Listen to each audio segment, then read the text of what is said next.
કૈલાસમાં જાઓ અને ગરુડ કૈલાસ તરફ જતા હોય છે એ વખતે ભગવાન શિવ રસ્તામાં મળે છે।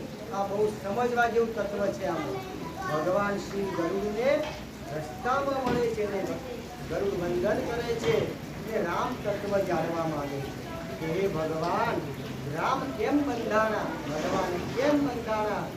ભગવાન શિવ કહે છે કે હે ગરુડ આ તને શંકા થઈ છે, તું હરિની સાથે રહે છે, હરિના ગણમાં રહે છે, પણ છતો તને શંકા થઈ તો હે ગરુડ સાંભળ, તું મને રસ્તામાં મળ્યો છે।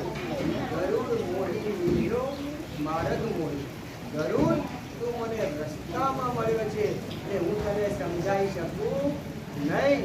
તું નીલગિરી પર્વત પર કાગભૂષણની પાસે જા, કાગભૂષણની પાસે જા।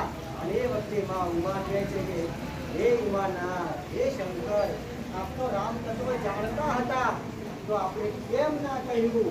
એ વખતે ભગવાન શિવ કહે છે કે જુઓ, કોઈ પણ કાર્ય રસ્તામાં સફળ, કોઈ પણ કાર્ય સફળ થાય નહીં, માર્ગ મોહી મિલે કે રસ્ત।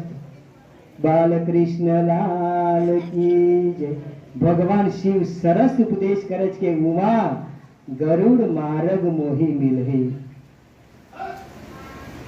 કે ગરુડ મને રસ્તામાં મળ્યો ને રસ્તામાં માણસ પ્રવાસમાં હોય, એનો વિચાર સ્થિર ના હોય।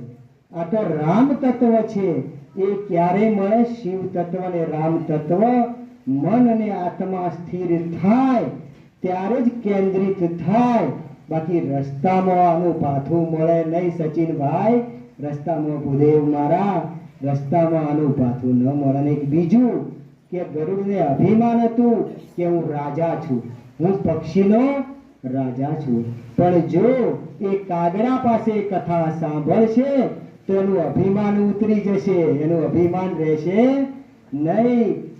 ખગ ही जाने खग की भाषा, કે પક્ષી જાણે પક્ષીની ભાષા, તો એ ગરુડજીને એ કાગડો સારું સમજાવશે।